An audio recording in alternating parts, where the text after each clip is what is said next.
Good morning, Kasturians. Welcome to the class. So we were studying chapter number 1, the living world of class 11th. We have studied what is biodiversity, what is living so far. Let's move forward. Now, what is three kingdom classification? There was a scientist named Ernest Haeckel. In 1864, he gave three kingdom classification for the classifying plants and animals into three kingdoms. The three kingdoms were the kingdom Protista, the kingdom Plantae, the kingdom Animalia. The kingdom Protista includes unicellular and colonial eukaryotes. Colonial eukaryotes are the one which lives in colonies, and they include bacteria, alga, fungi and protozoans. The other is the kingdom Plantae. The kingdom Plantae includes multicellular photosynthetic plants, those who can make their food by the process of photosynthesis. And the last was the kingdom Animalia. It includes multicellular organisms and animals. Human beings are the part of kingdom Animalia. There was a need for nomenclature. As we know, the name of a person or place or thing is different at different places. Like if we take an example of kaddu, which is pumpkin. It is known by the name Kaddu at some place, Sitafal at some other place, Kashifal at some other place. So, if a person from some other place came and say we want he or she is needing a Kaddu, and the other person is knowing the name Kashifal, then maybe he is not able to understand it. So, just to make a uniform pattern of nomenclature, we need binomial nomenclature. It was given by Carl Linnaeus.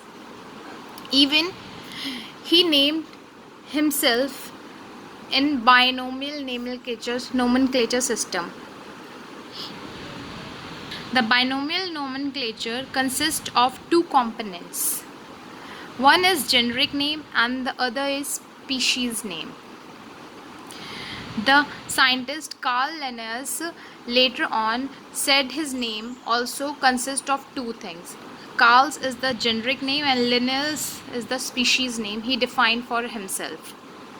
So he was the one who invented modern system of binomial nomenclature. It is the system through which naming of plants and animals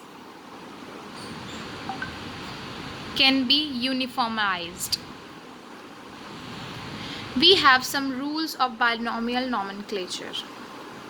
The binomial nomenclature is written in Latin words or in italic forms, and if it is handwritten, then we have to underline it specifically. The first word is of genus, the second word is species, and both the words are underlined specifically. The genus name starts with the capital letter while the species name starts with the small letter. The biological name or the printed in italics indicates the Latin origin and underlined when it is in handwritten. This is I have already told you. See the example, Mangifera indica. It is the name given to mango. As it is written in italics, so it is not needed to be underlined, but if we write it by handwritten, we have to underline. You can see the first letter is generic name, the first letter of the word is capital, while the species is indica and it begins with the small letter. Similar in Homo sapiens, which stands for human beings, Oryza sativa for rice, Triticum aestivum for wheat. So let's come to classification. What is classification? Classification is the process of grouping organism in category based. Like animals are classified into group Animalia, while plants are grouped into Plantae. What is taxon? Taxon is the scientific term for any unit in science. It is known as taxon. Then we come to taxonomy. Taxonomy is defined as the group of biological organisms basis on the shared characteristics and giving name to those group of characteristics. Like the animals having same habitat are grouped in one group. Animals having habitat, like you can take the example of water animals, land animals, air animals. Air animals are birds, where air organisms are birds because they have wings. Uh, while the water animals are the one which live inside the water and oceans, like fishes. And terrestrial ones are the human beings and animals like horses, deer, etc. Carl Linnaeus was the scientist which is regarded as the father of taxonomy. He does the taxonomy of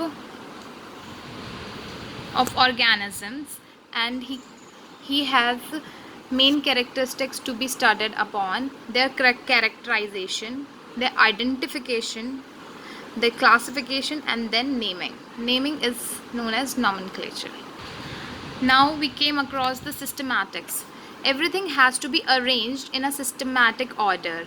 Like there's a diversification in living forms, both past and present. There's a relationship between them throughout the time.